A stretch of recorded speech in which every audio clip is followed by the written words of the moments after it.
binata at ginisa tungkol sa Vizconde Massacre. Sinabi raw ni Gatchalian na siya ay nasa bahay ng isang kaibigan sa Ayala, Alabang. Kasama daw niya si Tony Boy Lejano. Umuwi ng alas 12 at pagkatapos natulog hanggang alas 5 ng hapon kinabukasan. Naiwire ko ngayon, kako walang iya po, tumaya mo kako eh. Nung inahakot ko ako yung mga patay, andun kako sa harapan ng bahay. Biglang sumagot siya eh. Inutusan po ako ni Daddy, inalam kung ano yung mga pangyayari doon sa harapan ng kapitbahay namin. Hanggang doon, tumalon na ako. Kako, solve. Ebidensya na lang, physical evidence na lang ang wala rito. Solve na ito kako. Sa kulungan, dinalaw ni Lejano si Gatchalian at sinabing walang kinalaman ang kanyang kaibigan sa massacre. Pinakawalan si Gatchalian pagkaraan ng ilang araw. Ito yung... Ipinadala naman ni Byong sa NBI ang latent prints na nakuha sa crime scene para ikumpara sa fingerprint ng binata. Antay ko ng resulta. Abay, katagal na wala pa hanggang na-dissolve kami. Dinissolve kami ang mga investigador. Madalit sabi na dala ko sa district. Pagdating doon sa district, yung pumaputok na kung ano-ano ng mga pangalan lumilitaw sa dyaryo. Si Byong, sinira yung ebidensya. Yung powder na ginamit doon sa crime scene ay sira. Pumutok na sa dyaryo, sinunog na ni Byong. Nawala umano ang mga latent prints na hinihintay ni Byong. Hindi raw niya pinansin ang balita dahil alam niyang hindi naman totoo. Di nagtagal, nagkaroon ng alingasngas na isang anak ng congressman ang kasangkot sa Vizconde Massacre. Pinatulan din ng NBI ang chismis. Nagtanong-tanong daw ulit si Velasco sa BF Homes. Malakas na ang bulong-bulungan na ang anak ng congressman na idinadawit sa kaso ay si Hubert Webb. Yes, security guard. Nandito pa sila Webb, or there were groups, were cars that came here during that time. Wala. Zero. Lumapit ang NBI sa Federal Bureau of Investigation para sa isang confidential inquiry para alamin ang mga bali-balita tungkol kay Hubert Webb. Mabilis nakasagot si FBI Legal Attaché Robert Hefner. They were trying to verify if he was in the U.S., and so all the investigation we did basically verified that he was there. Habang sari-saring espekulasyon ang lumulutang, dalawang set ng suspect ang dinampot ng mga pulis kaugnay ng kaso. October 1991 at June 1993, idineklara ni General Marino Fillard, hepe ng Capital Region Command, na case closed ang Vizconde Massacre. Umamin ang mga suspect sa salang pagnanakaw, pagpatay at panggagahasa kay Carmela Vizconde. Pero di nagtagal, bumaligtad ang lahat at inakusahan ng mga pulis ng torture. Sa dalawang pagkakataon, hindi nakumbinsi ang mga Vizconde sa nalambat ng mga pulis. Hindi raw nagtutugma ang kumpisal ng mga ito. Naburo ang Vizconde Massacre case. Pagkaraan ng 4 na taon, nabuhayan ng pag-asa si Lauro Vizconde. Isang eyewitness ang ipinakilala sa kanya ng NBI, si Jessica Alfaro.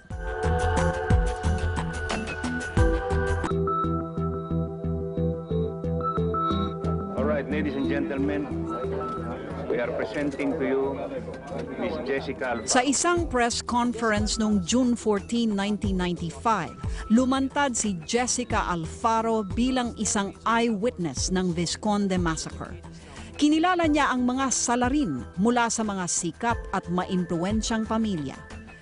Hubert Webb, Antonio Tony Boy Lejano, Michael Gatchalian, Miguel Rodriguez, Peter Estrada, Hospicio Pike Fernandez, Dong Ventura at Joey Fillard. Itinuro rin ni Alfaro si Byong bilang accessory sa krimen. Isang informer ng NBI at aminadong drug addict si Alfaro. Sa kanyang sinumpaang salaysay noong May 22, 1995, sinabi ni Alfaro na nag-umpisa ang lahat nang makipagkita siya kay Ventura para bumili ng shabu. Ipinakilala raw siya ni Ventura kay Webb, Lejano, Rodriguez, Fernandez, Gatchalian at Philip. Kasama ni Alfaro ang boyfriend niyang si Peter Estrada. Habang nagsashabu, pinakiusapan ni Webb si Alfaro na sabihan si Carmela Vizconde na gusto niyang makipagkita sa dalaga. Nagpunta sila sa bahay ni Carmela pero hindi pwedeng lumabas ang dalaga kaya't pinababalik na lang ulit ang tropa. Dumiretso ang grupo sa parking lot ng isang commercial center at itinuloy ang kanilang shabu session. Pinuntahan ulit ni Alfaro si Carmela pero sinabihan siyang bumalik na lang bago maghating gabi. Kailangan daw umalis sandali ng dalaga. Nangako si Carmela na iiwanang bukas ang gate pati na ang pinto ng kusina. Pabalik sa parking lot, nakita ni Alfaro si Carmela na nagda-drive at may ibinabang lalaki sa may sakayan. Inireport ni Alfaro ang mensahe ni Carmela kay Webb pero isinumbong din niya na may kasama itong lalaki. Na bad trip daw si Webb. Pagkatapos gumamit ng cocaine at shabu, nagdesisyon ang binata na pumunta na sa bahay ni Carmela. Sinabi raw nitong pipilahan nila si Carmela at siya ang mauuna. Sumigunda naman umano si Lejano. Pagkaparada sa may bahay ng mga Vizconde, sinabi daw ni Fernandez kay Alfaro na pasabugin nila ang transformer ng poste para mag-brown out. Inulit umano ni Webb na pipilahan si Carmela. Tulad daw ng ipinangako ni Carmela, bukas ang pedestrian gate. Naunang pumasok si Alfaro, sumunod si Webb, Lejano at Ventura. Tumuntong si Ventura sa kotse ng mga Vizconde para abutin at patayin ang ilaw sa garahe. Pagpasok sa kusina, nakatayo at naghihintay na raw si Carmela. Sinundan siya ni Webb papasok sa loob.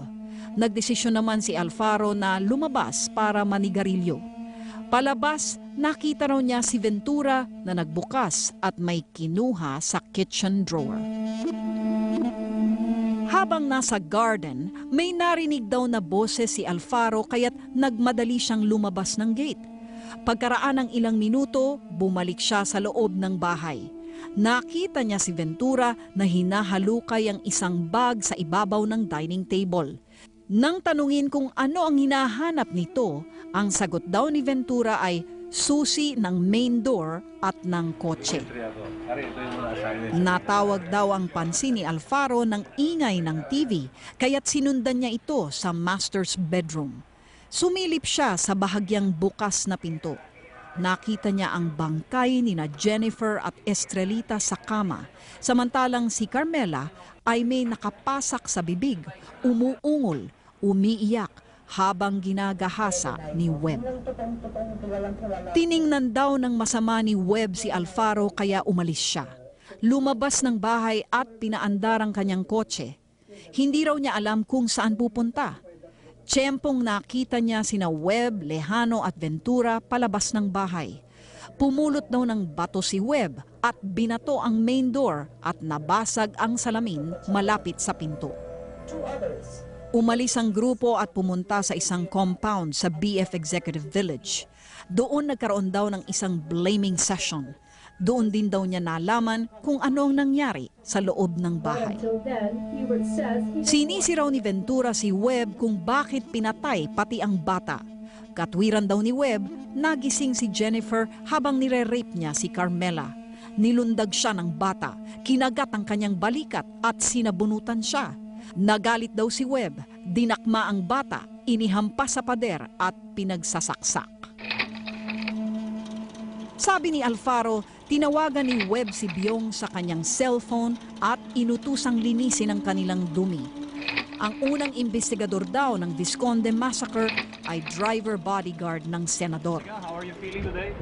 Ang deklarasyon ng eyewitness ay sumabog na parang isang napakalakas na bomba para sa mga akusado at kanilang pamilya. Walang makapaniwala sa sinumpaang salaysay. He could not commit a crime because you cannot be in two places at one time. He was 7,000 miles away. He was in the States. Kasong rape with homicide ang isinampa laban sa grupo ni Webb. Itinanggi ng mga akusado ang paratang ng eyewitness. Sumuko at diretso sa kulungan ang mga akusado, maliban kina Ventura at Fillard na hanggang ngayon ay hindi pa lumulutang.